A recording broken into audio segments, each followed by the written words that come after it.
성도님들 안녕하십니까? 오늘 우리가 함께 나눌 말씀은 레위기 15장입니다. 레위기 15장은 유출병의 부정과 그 정결법에 관한 내용이 기록되어 있습니다. 2절에 보면 누구든지 그의 몸에 유출병이 있으면 그 유출병으로 말미암아 부정한 자라고 기록되어 있는데요. 이 장은 남녀 모두의 여러 가지 부정을 다루고 있습니다. 이러한 부정은 그것에 관련된 사람과 그와 접촉한 다른 사람들을 부정하게 했지만 그것이 도덕적인 과실을 뜻하지는 않았습니다.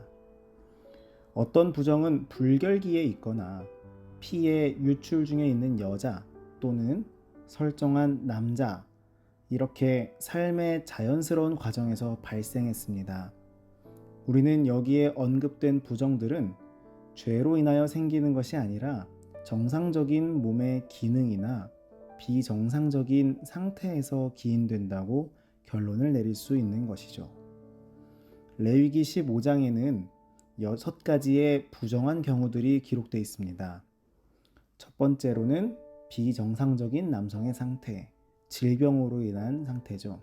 두 번째, 정상적인 남성의 상태, 이것은 설정에 대한 부분입니다. 세 번째로 정상적인 부부관계, 네 번째로 정상적인 여성의 상태, 월경에 대한 이야기죠. 다섯 번째로 부적기의 부부관계, 월경 중 가진 부부관계에 대한 말씀입니다. 여섯 번째로 비정상적인 여성의 상태. 이렇게 6가지의 부정한 경우가 기록되어 있습니다. 앞서 말씀드린 것처럼 이 부정하다라는 것이 도덕적 과실을 뜻하지는 않습니다. 삶의 자연스러운 신체적 현상으로 인해 그의 상태가 부정하여진 것이지 그의 부정함이 죄로 인하여 생긴 것이 아니었다는 사실을 기억해야 합니다. 그런데 하나님께서는 부정이 구체적으로 죄라고 말씀하지는 않을지라도 하나님은 모든 종류의 부정을 미워하십니다. 물론 하나님께서는 죄와 부정 사이에 차별을 두시고 단순히 부정한 것에 대해서는 도덕적 죄를 부과하지 않으시지만 하나님께서는 모든 종류의 부정이 정결케 되어야 하는 것임을 우리에게 분명하게 말씀하십니다. 대부분의 경우 개인의 부정이 자기가 원해서 된 것이 아니었고 이에 대해서 희생제사를 요구하지도 않으셨습니다.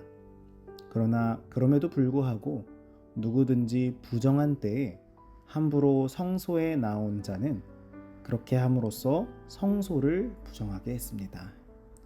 이런 규칙들은 개인의 건강과 위생에 대한 하나님의 관심을 나타내는 것이고 동시에 성소와 성물에 대한 신성성을 강조하는 것이었는데요. 오늘날 우리가 이 부정함에 대해서 묵상할 때 오늘 우리에게 주시는 하나님의 음성을 들을 수 있습니다.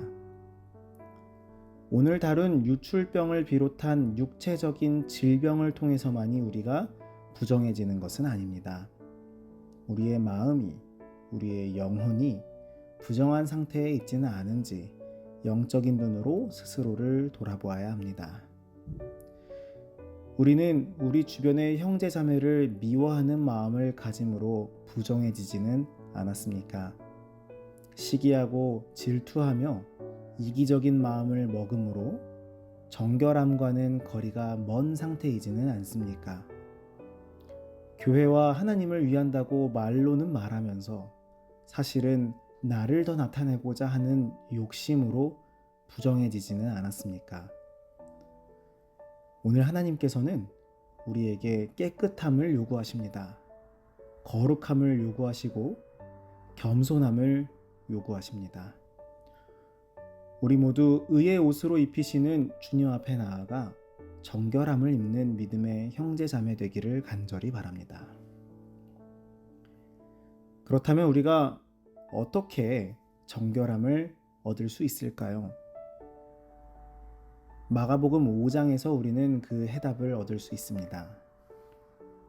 마가복음 5장에는 유출병 걸린 여인에 대한 기사가 기록되어 있습니다. 이 여인은 12해 동안 혈루증으로 고통을 당했습니다. 혈루증을 낫기 위해 많은 의원들을 찾아다녔으나 많은 괴로움을 받았고 가지고 있던 재산도 다 허비했습니다. 그런데 이 여인이 예수님에 대한 소문을 듣고 예수님이시라면 그 옷자락에 손만 대어도 구원을 얻으리라는 믿음으로 예수님께 손을 뻗습니다. 그리고 이 여인은 구원을 얻었죠. 부정한 자에서 정결한 자가 된 것입니다. 부정한 자로서의 이 여인의 삶을 우리가 묵상해 보면 정말로 힘든 삶이었음을 알 수 있습니다. 그 여인이 만지는 모든 것들은 부정한 것이 되었고 그녀가 만진 것을 만진 사람도 부정한 사람이 됐습니다. 이 여인은 마치 오늘날 시대에서 볼 수 있는 격리 대상자였던 것이죠. 정상적인 사회생활이 불가능했습니다. 외롭고 아프고 힘든 이 부정한 여인이 예수님을 찾아갔을 때 정결하게 됐습니다.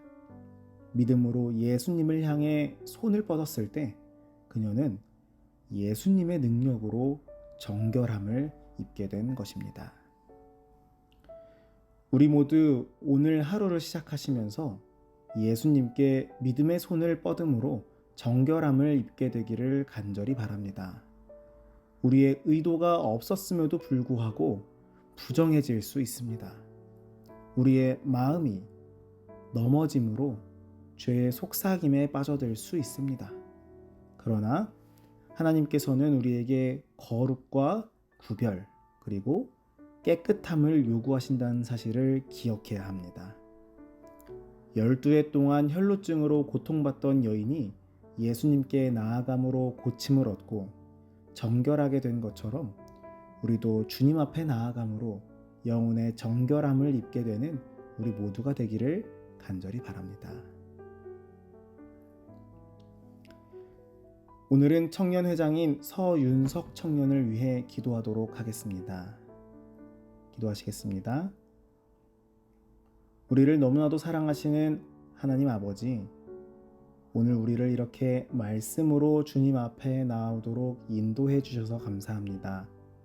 주님 앞에 믿음으로 나아올 때에 정결케 됨을 입을 수 있다는 말씀을 기억하며 오늘 하루를 살아갈 수 있도록 인도해 주시옵소서.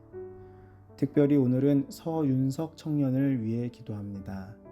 서윤석 청년이 주님 앞에 청년회장으로 봉사하며 나아가기로 결심했사오니 주님께서 함께 하셔서 이 새벽 이슬 같은 청년을 누구보다도 먼저 보살펴 주시옵소서.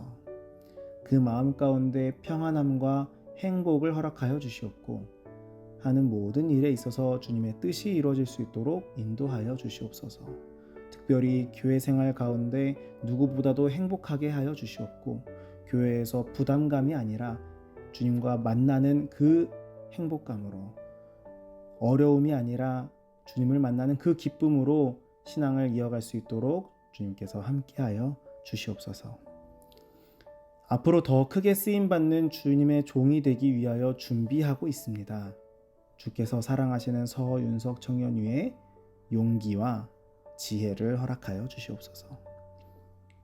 오늘 이 시간 주님 앞에 나온 모든 주의 성도들 가운데 하나님의 은혜가 가득하기를 간절히 바라오며 예수님의 이름으로 간절히 기도드립니다. 다음의 기도 제목을 보시고 우리가 있는 곳에서 한 마음으로 연합하여 기도하도록 하겠습니다.